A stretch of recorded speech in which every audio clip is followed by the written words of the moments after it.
السلام علیکم ورحمۃ اللہ وبرکاتہ نحمد و صلی اللہ رسول الکریم اما بعد۔ آج میں اپنی ویڈیو میں ایک بہت ہی وائرل ٹاپک آئی لو محمد صلی اللہ علیہ وسلم سوچا کہ جب اتنا وائرل ہو رہا ہے یہ ٹاپک تو کیوں نہ میں بھی آج اسی ٹاپک پر ویڈیو بناؤں، اتباع کتاب و سنت اور تقلید۔ سب سے پہلے آپ کو میں اتباع کا مطلب بتاؤں گی اور میں آپ کو سورہ بقرہ کی ایک آیت پیش کروں گی آپ کے سامنے۔ اعوذ باللہ من الشیطان الرجیم، بسم اللہ الرحمن الرحیم۔ وما جعلنا القبلۃ التي كنت عليها الا لنعلم من يتبع الرسول ممن ينقلب على عقبیہ۔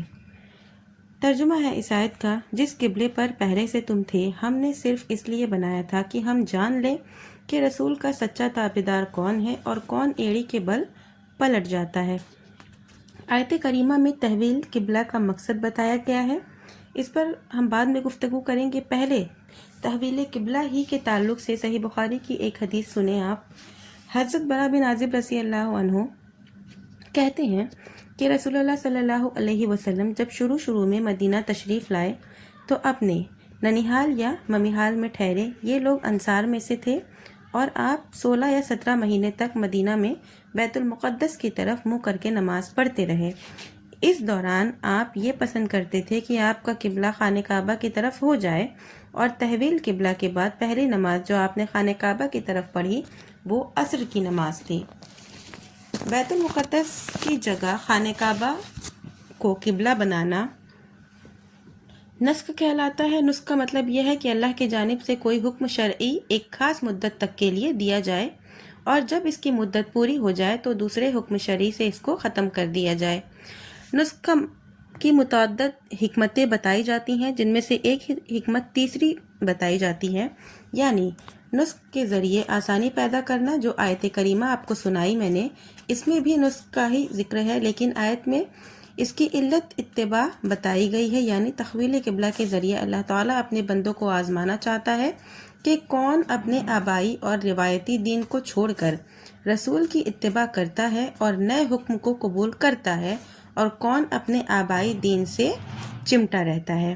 یہی آزمائش اس وقت بھی ہوتی ہے جب ایک نبی کے آنے کے بعد اللہ تعالیٰ سابقہ شریعت کو منسوخ کر دیتا تھا۔ اللہ سبحانہ و تعالیٰ نے سورہ مائدہ میں فرمایا ہے، لِكُلِّ جَعَلْنَا مِنْكُمْ شِرْعَةً وَمِنْهَاجًا وَلَوْ شَاءَ اللَّهُ لَجَعَلَكُمْ أُمَّةً وَاحِدَةً لَكِنْ لِيَبْلُوَكُمْ فِي مَا آتَاكُمْ فَاسْتَبِقُوا الْخَيْرَاتِ۔ ترجمہ ہے آیت کریمہ کا، تم میں سے ہر ایک کے لیے ہم نے ایک دستور اور طریقہ عمل مقرر کر دیا ہے۔ اگر اللہ چاہتا تو تم سب کو ایک ہی امت بنا دیتا، لیکن ایسا نہیں کیا، اس لیے کہ اس نے جو دین تم کو دیا ہے اس میں وہ تمہیں آزمانا چاہتا ہے، لہٰذا تم نیکیوں کی طرف جلدی کرو۔ اصول دین تمام انبیاء کے ایک تھے، لیکن آیت کریمہ سے معلوم ہوتا ہے کہ طریقہ عبادت ہر امت کا الگ الگ تھا۔ ظاہر ہے یہ اسی وقت ممکن ہے جب سابقہ شریعت کو منسوخ کیا جائے۔ نسک سے پہلے جو طریقہ تھا وہ بھی اللہ کی عبادت کے لیے تھا، اور بعد کا جو طریقہ دیا گیا وہ بھی اللہ کی ہی عبادت کے لیے دیا گیا۔ پھر بدلنے کا فائدہ کیا ہے؟ تو سمجھیے اور غور سے سنیے۔ حقیقت یہ ہے کہ اللہ تعالیٰ اپنی بادشاہی میں ہماری عبادت اور فرما برداری کا محتاج نہیں۔ اگر دنیا کے سارے جن و انس اور اولین آخرین اول درجہ کے مومن اور متقی ہو جائیں تو اللہ کی بادشاہی میں کوئی اضافہ نہیں ہوگا، اور اگر سارے جنس و انس اور اولین و آخرین اول درجے کے کٹے کافر ہو جائیں تو اللہ کی بادشاہی میں کوئی گھاٹا نہیں ہوگا۔ جس طرح چاند اور سورج نکل رہے ہیں ایسے ہی نکلتے رہیں گے، جس طرح دن اور رات کی آمد ہو رہی ہے ایسے ہی ہوتی رہے گی۔ موت اور حیات، فقر و غنی، جو نظام قائم ہے وہ اپنے حال پر باقی رہے گا۔ موسموں کی تبدیلی جس طرح ہو رہی ہے ایسے ہی ہوتی رہے گی۔ کسی کی عبادت سے اللہ کی بادشاہی میں اضافہ یا کسی کی نافرمانی سے اللہ کی بادشاہی میں گھاٹا ہونے والا نہیں ہے۔ پھر ہمیں عبادات کا مکلف کیوں کیا گیا؟ اس کی وجہ قرآن پاک میں اللہ تعالیٰ نے آزمائش بتائی ہے، اور سورہ ملک میں فرمایا ہے، خلق الموت والحیات لیبلوکم ایکم احسن عملا۔ اللہ نے موت اور حیات کا نظام اس لیے بنایا تاکہ وہ آزما کر دیکھے کہ کون بہتر عمل کرنے والا ہے۔ موت اور حیات اور اطاعت اور عبادت کا نظام ہمارے حسن و عمل کی آزمائش کے لیے ہے، اور یہ آزمائش اس وقت کڑی ہو جاتی ہے جب نسل در نسل آدمی ایک طریقۂ عبادت پر جمع رہتا ہے۔ اس لیے اللہ تعالیٰ اس کے مذہبی اور تقلید جمود کو توڑنے کے لیے دوسرے نبی اور دوسری شریعت کو نافذ کرتا ہے، تاکہ اللہ تعالیٰ اپنے بندے کو آزما کر دیکھے کہ یہ بندہ اپنی روایتی عصیبتوں سے چمٹا رہتا ہے یا تازہ فیصلہ اور زندہ احساس و شعور کے ساتھ نبی کی اتباع کرتا ہے۔ ظاہر ہے آدمی اپنے گرد و پیش سماج اور معاشرے میں آباء و اجداد سے جو دیکھتا چلا آتا ہے، اس کے خول سے باہر آنا مشکل ہوتا ہے۔ ایسے وقت میں یہ راز کھل جاتا ہے کہ آدمی نبی کا متبع ہے یا اپنے آبائی اور روایتی دین کا مقلد ہے۔ بیت المقدس کی جگہ خانہ کعبہ کو قبلہ قرار دینا تبدیلی قانون کی ایک مثال ہے، اور اس تبدیلی کی وجہ اللہ تعالیٰ نے یہ بتائی کہ ہم یہ جاننا چاہتے ہیں کہ کون صحیح معنوں میں رسول کا متبع ہے اور کون الٹے پاؤں پھر جاتا ہے اور اپنے آباء و اجداد کے روایتی دین سے چمٹا رہتا ہے۔ معلوم یہ ہوا کہ اتباع کا مطلب ہے مذہبی اور تقلیدی جمود کو توڑنا اور اپنی عقل کو رسول کے بتائے ہوئے اصولوں کے حوالے کرنا۔ آپ جانتے ہیں کہ پتھر کے بتوں کی پوجا اسلام میں حرام ہے، اسے شرک کہا گیا ہے۔ مشرک اللہ کے یہاں کبھی نہیں بخشا جائے گا۔ اسی شرک کو مٹانے کے لیے انبیاء اکرام تشریف لائے۔ ساتھ ہی آپ یہ بھی جانتے ہیں کہ خانہ کعبہ کے ایک کونے میں ایک پتھر نصب ہے جسے حجر اسود یعنی کالا پتھر کہا جاتا ہے۔ طواف کے دوران اگر ممکن ہے تو اس کو چومنا یا اس کو ہاتھ لگانا ثواب بتایا گیا ہے، اس سے گناہ معاف ہوتے ہیں۔ بظاہر اگر دیکھا جائے تو یہ بھی ایک پتھر کی تعظیم ہے، ہماری عقل یہی کہتی ہے، لیکن ہم یہاں اپنی عقل کو رسول کی اتباع کے تابع کریں گے۔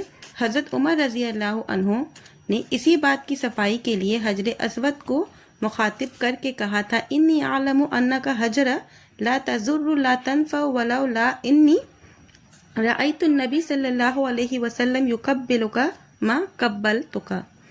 صحیح بخاری کی حدیث ہے، حضرت عمر رضی اللہ عنہ حجر اسود کو مخاطب کر کے کہتے ہیں، میں جانتا ہوں کہ تم پتھر ہو، تمہارے اندر نفع اور نقصان کی کوئی طاقت نہیں ہے۔ اگر رسول اللہ صلی اللہ علیہ وسلم کو تمہارا بوسہ لیتے میں نے نہیں دیکھا ہوتا تو میں بھی تم کو بوسہ نہیں لیتا۔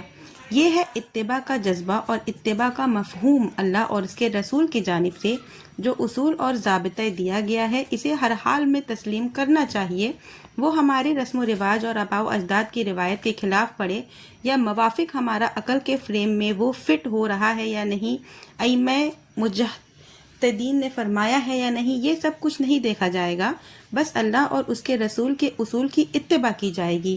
اتباع کا معاملہ کتنا اہم ہے، اس کو سمجھنے کے لیے آپ اللہ کے رسول صلی اللہ علیہ وسلم کی حدیثیں سنتے ہیں، سنیے اور اپنے حال کا موازنہ کیجیے۔ حضرت جابر رضی اللہ عنہ روایت کرتے ہیں کہ ایک مرتبہ حضرت عمر رضی اللہ عنہ رسول اللہ صلی اللہ علیہ وسلم کے پاس توریت کا ایک نسخہ لے کر آئے اور کہا، اللہ کے رسول یہ توریت کا نسخہ ہے۔ رسول اللہ صلی اللہ علیہ وسلم خاموش رہے، کچھ نہیں بولے، اور حضرت عمر یہ کہہ کر توریت پڑھنے لگے، اور ادھر رسول اللہ صلی اللہ علیہ وسلم کا چہرہ مبارک رنگ بدلنے لگا۔ حضرت ابو بکر رضی اللہ عنہ نے یہ منظر دیکھ کر فرمایا، عمر تیرا ناس ہو، رسول اللہ صلی اللہ علیہ وسلم کا چہرہ مبارک نہیں دیکھتے؟ حضرت عمر رضی اللہ عنہ نے سر اٹھا کر آپ کا چہرہ نور کی طرف دیکھا اور کہا، میں اللہ اور اس کے رسول کے غصے سے اللہ کی پناہ چاہتا ہوں۔ ہم اللہ کے رب ہونے، اسلام کے دین ہونے اور محمد صلی اللہ علیہ وسلم کے نبی ہونے پر راضی اور خوش ہیں۔ تب رسول اللہ صلی اللہ علیہ وسلم نے فرمایا، قسم ہے اس ذات کی جس کے ہاتھ میں محمد کی جان ہے، اگر موسیٰ تمہارے سامنے ظاہر ہو جائیں اور تم مجھے چھوڑ کر ان کی اتباع کرنے لگو تو تم سب سیدھی راہ سے بہک جاؤ گے۔ اور یہی نہیں، سنو، اگر موسیٰ زندہ ہوتے اور میری نبوت پا لیتے تو وہ بھی میری ہی اتباع کرتے۔ آپ نے اندازہ کیا آپ کی اتباع کا معاملہ اتنا اہم ہے کہ اگر موسیٰ علیہ السلام جیسے اولو العزم پیغمبر تھے، آپ کی نبوت کا زمانہ پا جائیں تو انہیں بھی آپ ہی کی اتباع کرنی ہوگی۔ ایک نبی کے لیے جب یہ ممکن نہیں کہ آپ کی شریعت چھوڑ کر اپنی شریعت پر عمل کرے، تو بھلا بتائیے آپ کی لائی ہوئی شریعت اور بتائے ہوئے طریقہ عبادت کو چھوڑ کر کسی امتی، کسی امام اور کسی مجتہد کے بتائے ہوئے طریقے کو عبادت کیسے اختیار کیا جا سکتا ہے، خصوصاً اس صورت میں جب کہ امام کا قول فرمان رسول اللہ صلی اللہ علیہ وسلم کی صریح معارض ہو۔ تو ویڈیو زیادہ لمبی نہیں کروں گی، ویڈیو یہیں ختم کروں گی۔ انشاءاللہ آپ کو سمجھ میں آ گیا ہوگا کہ آپ صلی اللہ علیہ وسلم کی اتباع کرنا کیسا ہے اور کیا ہے۔ آخر میں دعا ہے کہ اللہ تعالی ہم تمام مسلمانوں کو آپ صلی اللہ علیہ وسلم کی اتباع کرنے، ان کے بتائے ہوئے راستے پر چلنے کی توفیق دے، آمین۔ وآخر دعوانا ان الحمد للہ رب العالمین۔